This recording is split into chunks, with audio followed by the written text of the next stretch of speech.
ITI DK sir YouTube channel पर आप सभी प्रशिक्षणार्थियों का हार्दिक स्वागत है। आज के प्रैक्टिकल में आपको मेगर से केबल का इंसुलेशन प्रतिरोध मापना सिखाएंगे। तो ये है अपने पास मेगर। मेगर दो प्रकार के होते हैं, एक तो होता है एनालॉग और एक होता है डिजिटल। एनालॉग अपने पास है, एनालॉग में भी एक तो होता है स्विच ऑपरेटेड, एक होता है हैंड ऑपरेटेड। हैंड का मतलब ये स्विच से ऑपरेट होगा और ये हाथ से इसको क्या करना पड़ेगा, घुमाना पड़ेगा। ये दोनों प्रकार के अपने पास मेगर हैं। ये तो हैंड ऑपरेटेड और ये स्विच ऑपरेटेड, दोनों हैं एनालॉग। एक होता है डिजिटल। डिजिटल में डिस्प्ले होती है, डिस्प्ले में रेजिस्टेंस का मान आता है। ये मेगर क्या करता है, इंसुलेशन प्रतिरोध का मान मेगा ओम में दर्शाता है। कितना? मेगा ओम में। मेगा ओम में दर्शाएगा। अपने पास विभिन्न प्रकार की केबल हैं, जैसे ये केबल है तो ये aluminium 2 core PVC cable flexible में आती है। एक होती है हार्ड केबल, एक होती है फ्लेक्सिबल। जिस केबल को आसानी से मोड़ा जा सकता है वो केबल होती है फ्लेक्सिबल। अब अपने पास ये केबल है, इसको अपन आसानी से मोड़ नहीं सकते, ये क्या है, हार्ड। अब ये केबल कौन से प्रकार की है? Aerial bunch cable. कहाँ काम में आती है?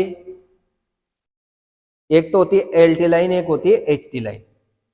एचटी हाई टेंशन लाइन में इस केबल का इस्तेमाल किया जाता है।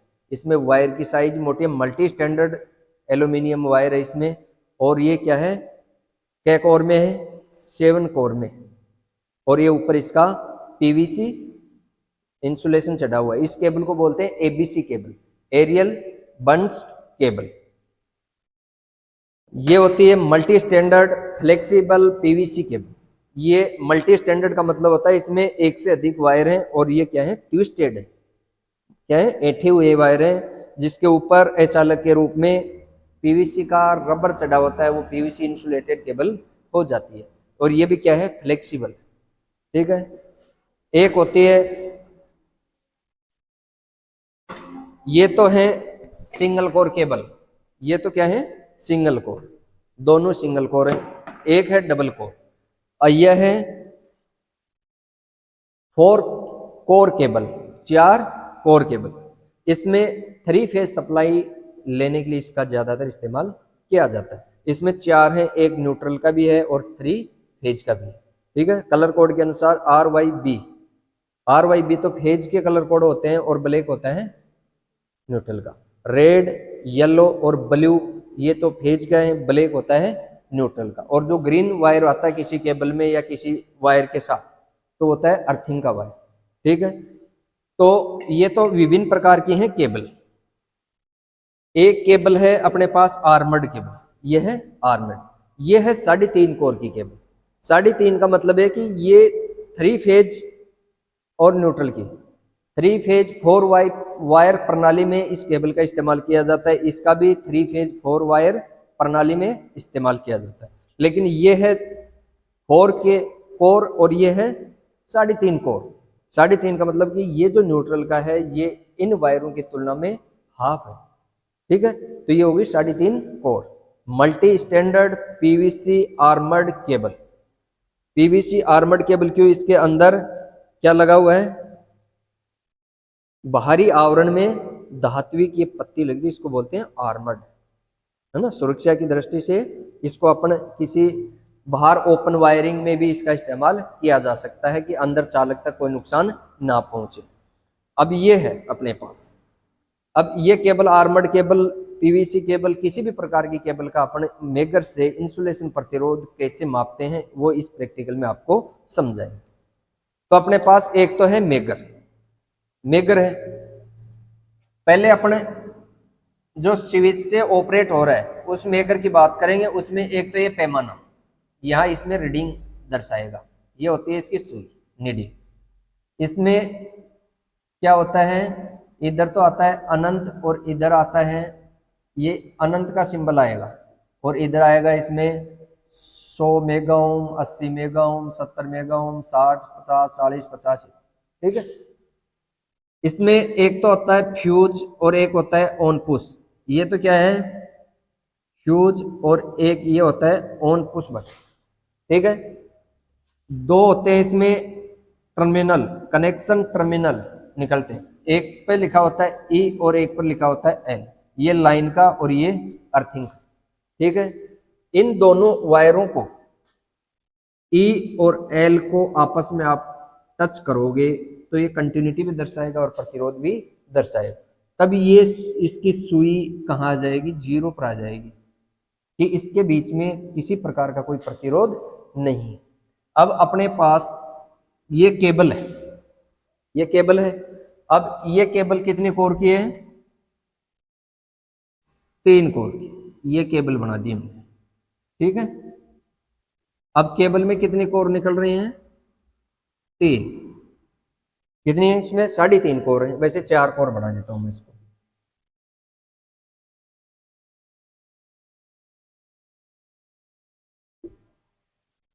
ये 3.5 कोर की क्या होगी, केबल होगी, ठीक है। इसको मैं अलग अलग कर देता हूं, एक बार कपड़ा देना।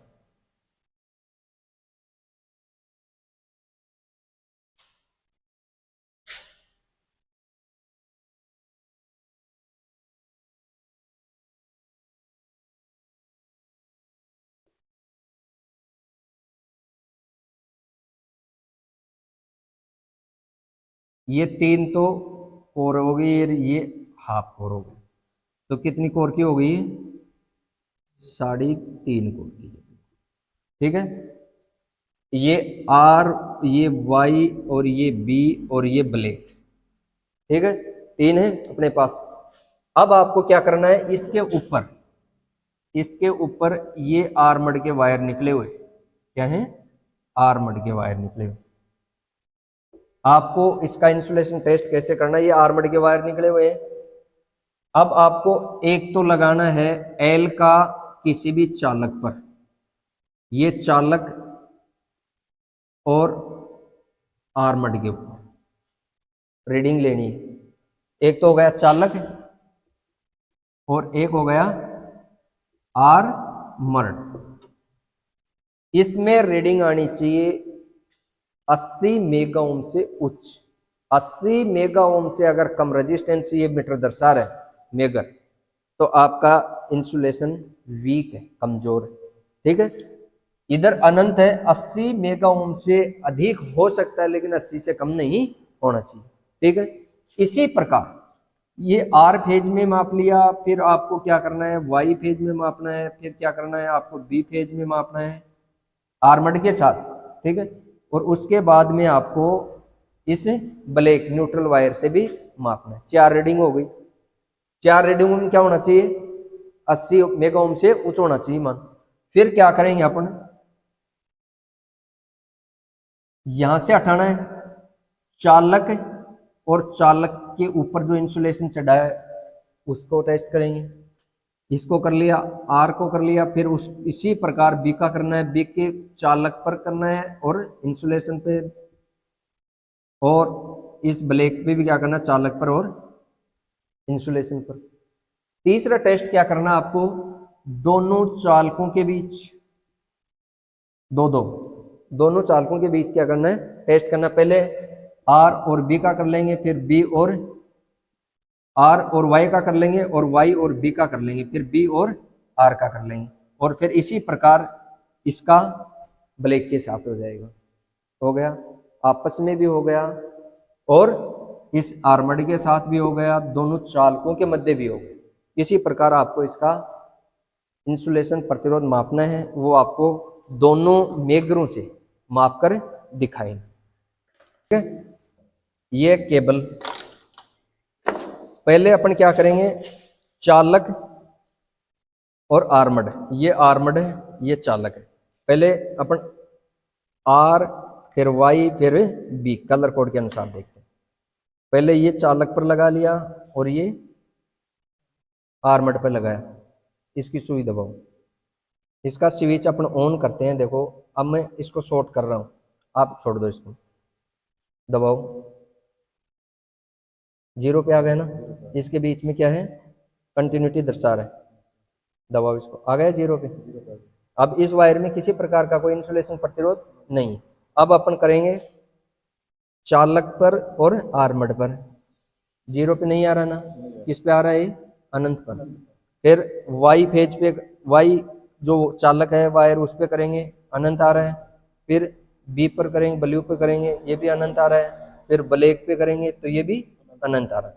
फिर क्या करना आपको, चालक और चालक के ऊपर जो इंसुलेशन चढ़ा है उस पे टच करेंगे, अनंत आना चाहिए, चालक और अनंत। इसी प्रकार तीनों फेजों में करना है आपको और न्यूट्रल में भी करना है। फिर आपको दोनों फेजों के मध्य, पहले आर और बी के मध्य देखते हैं, इसके बीच में क्या होना चाहिए, अनंत होना चाहिए। फिर वाई और बी के बीच में क्या होना चाहिए, अनंत होना चाहिए। फिर बी और आर के बीच में क्या होना चाहिए, अनंत होना चाहिए। और अब प्रत्येक इस न्यूट्रल से भी करना है, आर और न्यूट्रल वायर से नहीं आ रहा रीडिंग, फिर दूसरे पे करेंगे, इसी प्रकार तीसरे वायर में भी क्या करेंगे, कनेक्ट करेंगे। इस प्रकार वायर का इंसुलेशन या केबल का इंसुलेशन प्रतिरोध मापते हैं। आ गया समझ में। और इस मीटर से, मेकर से क्या करेंगे अपन, इसको घुमाओ। अब इसको मैं कनेक्ट कर रहा हूं और ये हाथ से घुमा रहा है तो ये रीडिंग आ रही जीरो की तरफ, जीरो की आ रहे ना। उसी प्रकार इसकी भी देखनी है आपको। अब चालक और केबल के आर्मड के बीच रेजिस्टेंस कितना आ रहा है, अनंत आ रहा है। इसी प्रकार सभी चालकों के और आर्मड के बीच टेस्ट करना आपको, अनंत आ रहा है ना। चालकों के मध्य भी क्या आ रहा है, अनंत आ रहा है। फेज और न्यूट्रल के मध्य भी क्या आ रहा है, अनंत आ रहा है। इसको घुमाते रहना है आपको, ये रीडिंग दर्शा देगा। अब देखो मैं इसको आपस में कनेक्ट करता हूँ, शॉर्ट करता हूँ तो जीरो की तरफ आ गई सुई इसकी। अब मैं हटा दिया तो इसका प्रतिरोध अनंत हो गया। ठीक है, थैंक यू, धन्यवाद।